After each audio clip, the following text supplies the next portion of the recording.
Good day students! Ako po si Sir Lorenzo Neminofre at ngayon ituturuan ko kayo tungkol sa pictorial view. Kung ano ang pictorial view at kung paano mag-drawing ng pictorial view. Kaya tara, simulan natin! Ano nga ba ang isang pictorial view? So balikan natin ang ating two methods of shape representation. So sa two methods of shape representation, meron tayong dalawang klaseng view. Meron tayong orthographic view at pictorial view. So orthographic view, meron tayong dalawang klaseng orthographic view. The three regular views at six principal view. Ang three regular views ay top view, front view at side view. Habang ang six principal views naman ay top view, front view, right side view, left side view, rear view at bottom view. Ngayon, sa pictorial view naman is representation of a complete shape of the object. Ibig sabihin, nandito na lahat ng ating view sa isang drawing, sa complete shape. So, ano bang meron dito sa ating pictorial view? So, nakalagay na dito yung top view, front view, at right side view. So, dito sa ating pictorial view ay meron tayong space dimension. So, meron tayong 3 dimension na nakalagay sa ating pictorial view, such as height, width, at depth. Ang height ay distance elevation from top to bottom, o simula taas pababa. Width, distance from left side to right side, simula left papuntang right. At ang depth ay ang distance papunta sa harap, papuntang likuran. Paano gumawa ng pictorial view kagaya nito? Ihanda ang mga sumusunod. Pencil Mongol number 1, Pencil Mongol number 2, ruler, protractor, at ang ating borderline. Gamit na ating Pencil Mongol number 1 at ruler, gumawa tayo ng horizontal line. Simula sa taas, gumawa tayo ng horizontal line na may sukat na 12 cm. Simula left side papuntang right side. Gamit pa rin ang Pencil Mongol number 1, maglagay tayo ng tuldok sa gitna sa may 14.3. Gamit na ating protractor, maglagay tayo ng mga angle. Bago tayo gumawa ng mga angle o mga sukat, so alamin muna natin yung parts ng ating protractor. Ito nasa gitnang to, tatawagin natin siyang center. Itong nasa baba na to, na line, tatawagin natin siyang baseline. Ito naman yung mga sukat. So, ditong mga nasa labas na sukat, ang tawag dito ay outer scale. Yung mga nasa loob naman ay mga inner scale. So, ang gagawin natin ngayon, itong center na to ng ating protractor, ilalagay natin siya dito sa ating tuldok. At itong baseline natin ay hihilera natin dito sa ating horizontal line. Muli, ilagay natin yung center ng ating protractor sa tuldok at yung baseline sa ating horizontal line. Siguraduhin natin na yung baseline simula dito sa loob papunta sa labas ay nakahilera talaga sa ating horizontal line. Kung nakalagay na ang ating protractor kagaya nito, ay maglagay tayo ng sukat sa outer scale na 30 degree, inner scale na 30 degree, o 150 sa outer scale, at 90 degree. Muli, bago maglagay ng sukat, siguraduhin na ang center na ating protractor baseline na anti-protractor, ang 0 sa magkabilang gilid, ay nakahilera sa ating horizontal line at mismo dito sa ating tuldok. Gamit na ating ruler at pencil Mongol number 1, so maglagay tayo ng line. So simula sa, baliktarin natin ating ruler at simula sa ating 0 cm papunta sa left side na ating angle. So maglagay tayo ng 4 cm na line. So ganun din po gawin natin sa kabila. Ganun din gawin natin dito sa ating gitna or 90 degrees. Maglagay po tayo ng tuldok dito sa ating 8 cm. Para hindi tayo magguluhan, burahin natin ito nasa gitna dahil nagamit na natin ang kanyang sukat or purpose. Gamit ulit na ating ruler at ating pencil Mongol number 1, maglagay tayo ng horizontal line sa gilid ng ating gitna. Simula dito, papunta sa taas, maglagay tayo ng sukat na 4 cm sa magkabilang gilid. Walang sukat ang kanyang layo mula sa gitna dahil atin itong buburahin mamaya. Gagamitin lang natin siyang pangsukat sa ating angle or baseline ng ating protractor.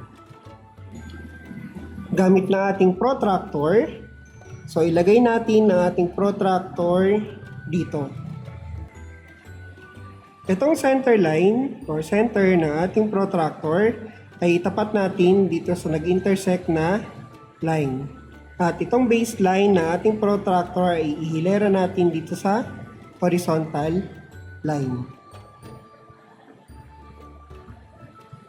Pag naihilera natin ang baseline sa horizontal line at nalagay na natin ang ating center ng ating protractor dito sa nag-intersect na line, so maglagay ulit tayo ng sukat na angle mula sa outer scale na 30 degree at inner scale na 30 degree din. Outer scale ay 150 degree. Gamit ulit na ating ruler at pencil Mongol number 1, maglagay tayo ng line na may sukat na 4 cm. Simula dito, papunta doon sa ginawa nating sukat.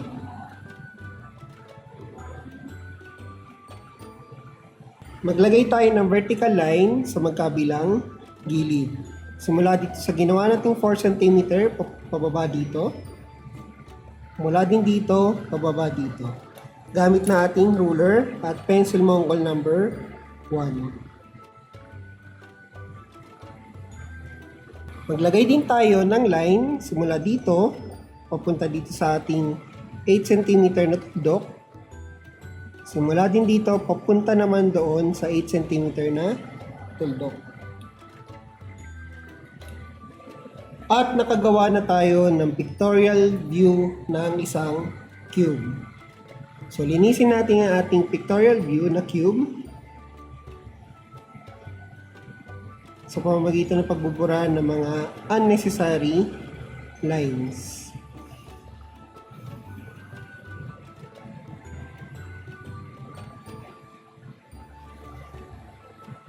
Kung matatandaan natin na orthographic views, 3 regular views, yung mga sukat nun ay ilalagay natin sa ating pictorial view. So, gamit muna ng pencil Mongol number 1 at ng ating ruler. So, lagyan natin ng mga sukat o shape ang ating pictorial view. Simulan muna natin sa top view. Paano natin malalaman kung saan dito yung top view? So, top view, so dito yung top view. Dito naman yung front view. Dito naman yung right side view. So, sinulat ko muna siya ng sobrang nipis para madali natin siya mabura mamaya. So, ilagay natin ngayon yung para sa top view. So, ang sukat ay 2 cm. So, maglagay tayo ng diagonal line simula dito papunta doon na may sukat na 2 cm. So, yung dalawang nasa gilid ay nasa ibaba pa. So, sundan na natin sa ating front view. So, maglagay tayo ng dalawang vertical line sa sukat na 1 at 3. So, maglagay naman ulit tayo ng diagonal line sa sukat na 1 at 3 cm. So, meron na tayo sa top view at front view. Dito naman tayo sa right side view. So, ang sukat ay 2 cm. Maglagay muna tayo ng vertical line na 2 cm. Kahilera neto na sa ating top view. Maglagay tayo ng diagonal line from center papuntang right side na may sukat na 3 cm.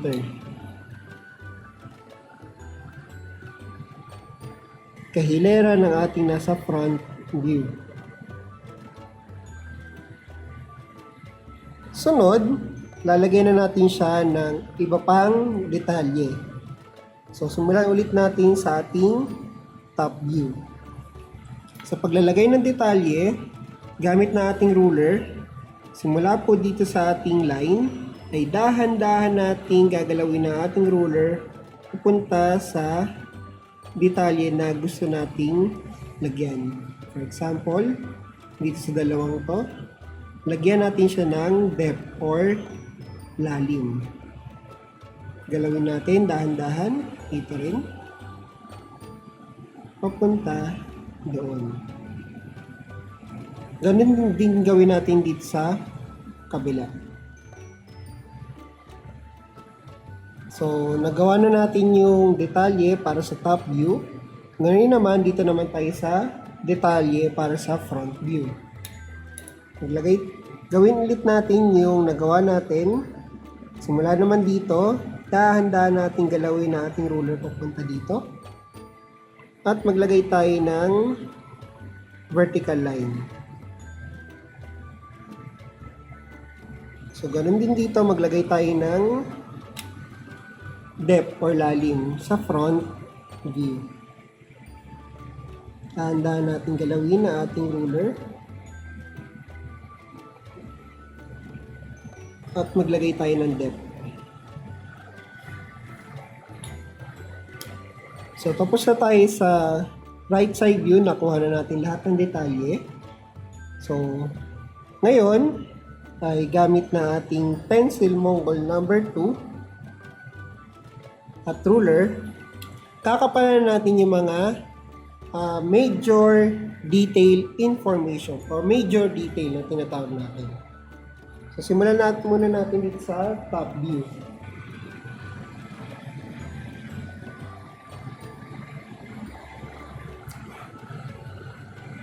So, nakuha na natin yung point simula top view. So, ngayon naman, punta naman tayo sa front view.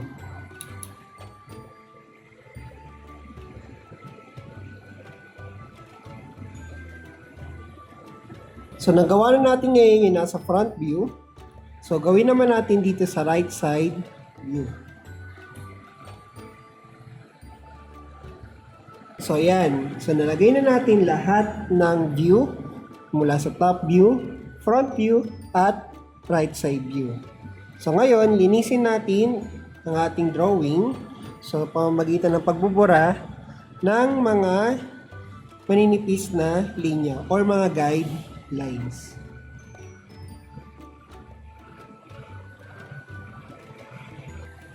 Pagkatapos linisin, ay lagyan naman natin siya ngayon ng title dito sa baba.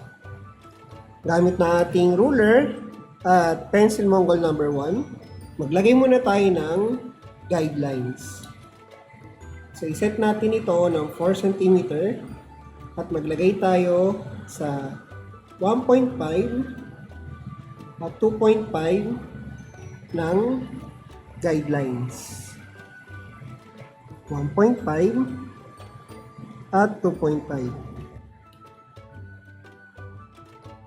Gamit ng pencil Mongol number 2, sulatan natin ito ng pictorial view.